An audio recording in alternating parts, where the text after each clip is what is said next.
Ya, terima kasih semuanya sudah hadir dalam diskusi kami kali ini. Pak Mulyadi, saya ke Anda dulu dengan pengalihan BBM subsidi jadi bantuan langsung tunai. Ini sudah langkah tepatkah menurut Anda? Eh, Terima kasih, saya mau koreksi sedikit. Mhm. Sekarang Komisi Energi itu bukan lagi Komisi 7 di Oke. DPR. Sekarang sudah ada 13 komisi, yang memidang energi sekarang adalah Komisi 12. Oke, saya koreksi berarti di Komisi 12 ya Mas ya? 12, betul. Oke, Komisi 12. Boleh untuk pertanyaan saya tadi, ini sudah langkah tepat tidak menurut Anda dengan mengubah BBM subsidi jadi BLT? Sebetulnya wacana pengalihan subsidi dari subsidi barang kepada orang langsung ini sebetulnya sudah lama ya.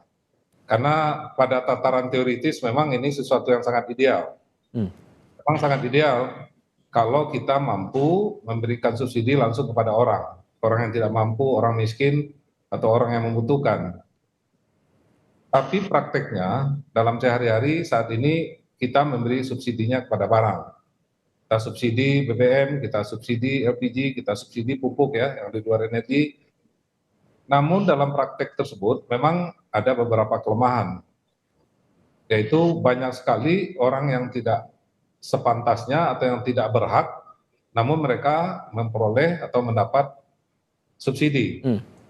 Jadi menurut hemat saya, kebijakan ini kalau memang pemerintah akan melakukan perubahan pola subsidi langsung kepada orang, yang memang sudah menjadi wacana sejak dulu, dan memang ini sesuatu yang sangat ideal, tentu pemerintah harus punya dulu data penerima subsidi yang akurat. Oke. Ini yang paling mendasar kalau kita ingin mengalihkan. Saya sangat mengerti, ini pasti pemerintah merespon, khususnya mungkin kementerian, terkait pidato Presiden terpilih Pak Prabowo pada saat menyampaikan pidato ya di sidang paripurna pelantikan pada tanggal 20 Oktober, bahwa Presiden terpilih sangat menginginkan agar subsidi betul-betul diyakini diterima oleh orang yang membutuhkan. Oke, tapi kalau pengawasannya selama ini gimana? Karena kan subsidi bukan barang baru sebetulnya kan. Selama ini juga pernah ada subsidi BBM, subsidi LPG, tapi pengawasan sampai tidak tepat sasaran itu Anda punya catatan sendiri? Ya sebetulnya memang masih ada yang harus kita perbaiki dalam tataran pelaksanaannya. Mungkin dari tataran konsep mungkin sudah bagus, tentu ada beberapa hal di lapangan yang perlu diperbaiki. Misalnya contoh sekarang orang ada subsidi BBM dengan pakai sistem barcode. Saya tadi sistemnya barcode. Dia menggunakan barcode mobil yang 1.500 ya cc ke bawah. Tadi pada saat dia membeli BBM subsidi, mobil dia itu dia ganti dengan mobil yang lain, tapi nomor mobilnya mobil yang mendapat barcode subsidi. Oh, jadi ada manipulasi di situ walaupun sistemnya sudah terintegrasi begitu ya? Ya, jadi masih bisa mereka mengakali ya, banyak sekali cara-cara mengakali. Sebetulnya ini yang perlu diperbaiki adalah pelaksanaan di lapangannya. Sebetulnya. Tapi kalau pemerintah merasa sudah siap dengan data yang akurat, itu jauh lebih baik. Namun jangan sampai salah. Kalau sampai nanti datanya tidak akurat, ini bisa menimbulkan justru konflik horizontal di bawah. Kok Anda menerima, saya enggak, saya kan miskin, kok Anda yang lebih kaya dari saya kok mendapat. Iya, ini juga harus menjadi perhatian khusus oleh pemerintah. Maka dari itu menurut hemat saya perlu uji coba. Jadi tidak langsung kita terapkan perubahan secara ekstrim, perlu uji coba. Butuh berapa lama uji cobanya menurut Anda? Ya mungkin diuji coba di beberapa kota misalnya. Ada contoh kabupaten, ada contoh kota. Nah, dengan demikian akan didapat informasi-informasi kelemahan dari sistem subsidi langsung ini, sehingga pemerintah punya waktu untuk memperbaiki konsepnya dan sistemnya. Setelah itu baru diterapkan secara menyeluruh di Indonesia. Jadi jangan sampai begitu ingat, begitu mendengar pidato politik Presiden, kita buru-buru langsung melakukan sesuatu gitu. Jadi, ditahan dulu di situ Mas Mulyadi. Saya ke Mas Fahmi. Mas Fahmi begini, karena kan sebetulnya kalau mengutip pernyataan dari penasihat khusus Presiden bidang energi Purnomo Yusgiantoro, sebetulnya sudah disiapkan dua opsi. Selain BLT tapi juga sistem kuota. Jadi ada pembatasan kuota untuk kendaraan tertentu saja bisa menggunakan BBM subsidi ini. Di antara dua opsi itu, apakah BLT ini lebih ideal untuk tepat sasaran atau justru opsi kedua? Ya, secara teoritis memang BLT atau subsidi by target itu lebih tepat sasaran dibanding kuota atau by produk seperti sekarang. Ini salah sasarannya itu besar sekali gitu ya, sekitar 40% dari total subsidi tadi. Hmm. Nah, kalau dan pasti itu salah sasaran tuh ya. Kalau kemudian diubah menjadi BLT itu memang eh, lebih tepat gitu ya. Tetapi harus tadi sudah kata Mak Mulyadi harus ada kesiapan data yang betul-betul dibutuhkan gitu ya. Data tadi harus update, kemudian by name, by address gitu ya. Jangan sampai salah sasaran gitu ya.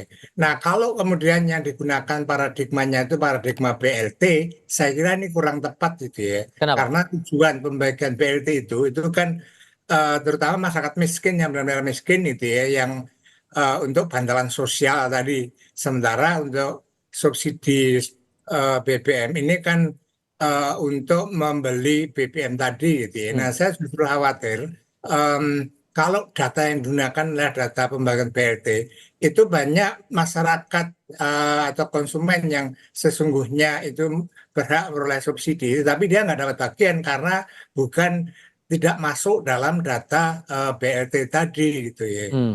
Nah, jadi em, memang lebih tepat gitu ya dengan by target tadi, tetapi benahi dulu gitu ya datanya, tetapkan dulu datanya, baru kemudian diputuskan. Nah, sementara memperbaiki data tadi, maka bisa digunakan opsi yang by kuota tadi atau by produk dengan melalui pembatasan gitu ya. Hmm. Nah, pembatasan tadi melalui barcode juga itu juga ada kelemahan karena tidak semua orang bisa mengakses barcode tadi gitu ya. Oke, nah Menurut ada saya PR pembatasan, juga sebetulnya dari Pak Prabowo kepada jajaran menterinya bahwa ini diminta selama 2 pekan ini diperbaiki disinkronisasi seluruh data-data di kementerian itu agar para penerima manfaat ini bisa tepat sasaran begitu penerima subsidi BBM dan LPG 3 kg ini.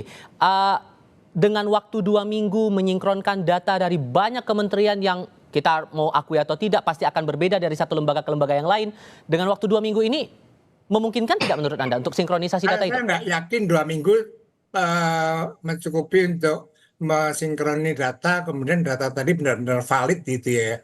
Karena syarat untuk by target tadi itu data tadi harus valid tadi. Hmm. Saya kira ini butuh waktu beberapa bulan. Nah, sementara tadi gitu ya, sementara pakai menunggu data yang valid tadi, gunakan dulu yang kuota tadi dengan dibatasi dulu pembatasan tadi. Nah, dalam pembatasan tadi, gunakan kriteria yang paling sederhana yang itu bisa diterapkan di SPBU. Kalau misalnya kriterianya 1.500 cc ke atas, ini akan sulit diterapkan gitu ya. Hmm. Dan akan merepotkan bagi petugas SPBU.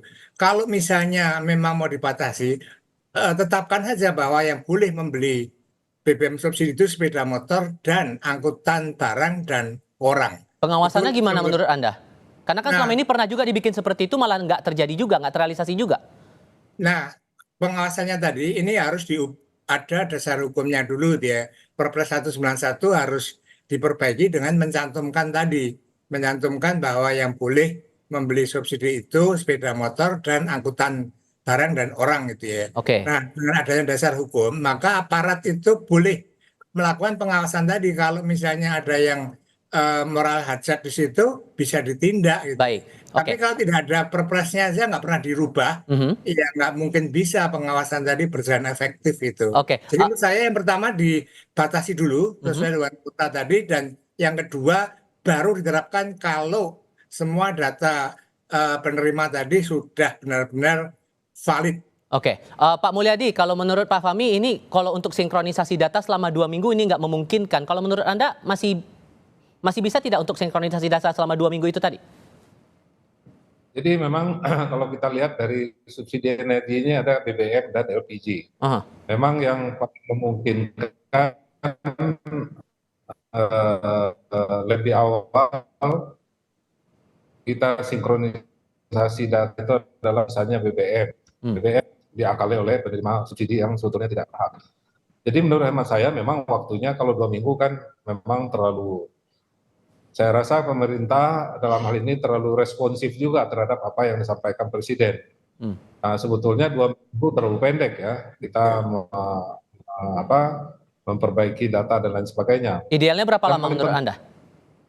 Begini, yang paling penting itu jangan terjadi perdebatan, misalnya tadi disampaikan oleh Pak Randi sebagai pengamat, sebaiknya cuma yang boleh menerima subsidi BBM adalah pengendara motor dan mobil angkutan umum. Ada yang berpendapat ya mobil yang di bawah 1.500 cc juga masih berhak. Masih banyak yang punya pendapat begitu. Maka dari itu kita serahkan ke pemerintah, mereka betul-betul mengkaji secara cermat siapa yang berhak menerima subsidi. Itu dulu kuncinya, siapa? Kriteria penerima subsidi. Oke. Begitu sudah diputuskan, sudah betul-betul mantap dan betul-betul setuju dengan kriteria penerima subsidi, setelah itu pemerintah baru melakukan pendataan. Siapa saja yang memenuhi kriteria tersebut. Nah ini tentu perlu waktu lagi. Jadi menurut hemat saya, memang persoalan subsidi yang langsung diberikan kepada orang ini kan sudah lama menjadi wacana diskusi kita. Iya. Bahkan dari waktu saya pimpinan Komisi 7, dulu masih Komisi Energi, Komisi 7, sekarang Komisi 12, ini sudah menjadi pembahasan kita. Dan kita menyarankan memang harus ada uji coba di beberapa kota untuk subsidi BBM. Kalau pakai masukan tadi Pak Fahmi, dipakai pembatasan kuota dulu sambil data diperbaiki, baru kemudian diterapkan yang namanya BLT kalau datanya sudah valid begitu. Itu memungkinkan tidak? Ya, kalau menurut saya kan itu soal kebijakan pemerintah saja. Kalau kita membatasi dengan kriteria yang sederhana tadi, kata Pak Fahmi tadi, yang boleh hanya pengendara motor dan mobil angkot, ya bisa-bisa saja. Sementara kita membuat konsep yang lebih komprehensif, yang lebih betul-betul kita yakini baik, bisa saja. Tapi yang lebih mendasar lagi, kita membuat konsep itu betul-betul jangan bongkar pasang. Kita bikin konsep sekarang langsung terapkan, ternyata banyak kelemahan, ganti lagi, nanti yang korban masyarakat. Karena kalau dengan subsidi sekarang, kalaupun terjadi permasalahan, persoalannya mungkin tidak terlalu banyak menimbulkan keonaran lah kalau menurut saya. Tapi kalau udah subsidi langsung ke masyarakat, kepada orang, nanti kalau ada orang yang merasa tidak mendapat subsidi padahal merasa lebih berhak, ini bisa terjadi lagi konflik kan di tengah-tengah masyarakat. Apalagi ada permainan misalnya menentukan kepala desa dan lain sebagainya. Baik. Ini perlu kita kaji secara bersama. Apalagi menurut hemat saya, salah satu kelemahan dari subsidi yang diterapkan sekarang adalah memang kita agak sulit memberikan atau melakukan tindakan kepada yang menyelewengkan. Nah itu tindakan seperti ini Pak Fahmi, sorry saya harus kasih kesempatan ke Pak Fahmi untuk yang terakhir. Tindakan seperti apa yang ideal menurut Anda bagi mereka yang tidak taat pada aturan subsidi BBM ini? Bukan mereka yang berhak yang justru mengonsumsi itu. Tindakan seperti apa yang paling ideal menurut Anda? Ya, saya kira kalau ada aturannya itu ya, ada dasar bagi aparat untuk menindak tadi. Nah, kalau misalnya terjadi penyimpangan tadi, maka aparat sesuai dengan hukum itu ya, dia harus ditindak tadi. Nah, seperti apa saya kira harus tegas gitu ya, supaya dia tidak mengulangi lagi gitu ya. Tapi satu hal yang ingin saya katakan itu ya, bahwa sebaiknya ini segera aja diputuskan tadi. Karena wacana ini kan sudah terlalu lama gitu. Berlarut-larut. Berlarut-larut itu, dan ini saya kira tidak baik juga gitu ya. Sebab menimbulkan bagi masyarakat wacana ini jangan-jangan kemudian nanti akan menaikkan harga BBM dan ini bisa menimbulkan panik buying juga gitu ya. Sebaiknya menurut saya segera tetapkan, pakai dulu pembatasan kuota, kemudian sembari untuk mengkoordinasikan data tadi sehingga valid, jangan sampai kemudian salah sasaran lagi. Ini kan nggak baik gitu ya. Jadi putuskan, saya berharap Prabowo punya keberanian untuk memutuskan tadi gitu ya. Realisasi ini yang kita tunggu, apakah betul sekali. Realisasi ini kita tunggu selama 2 pekan, apakah tercukupi atau tidak, dan data ini yang penting karena ya namanya subsidi membantu untuk mereka-mereka yang tidak mampu membeli kebutuhan untuk subsidi BBM maupun juga subsidi LPG. Pak Mulyadi terima kasih, Pak Fahmi juga terima kasih sudah hadir dalam diskusi kami kali ini.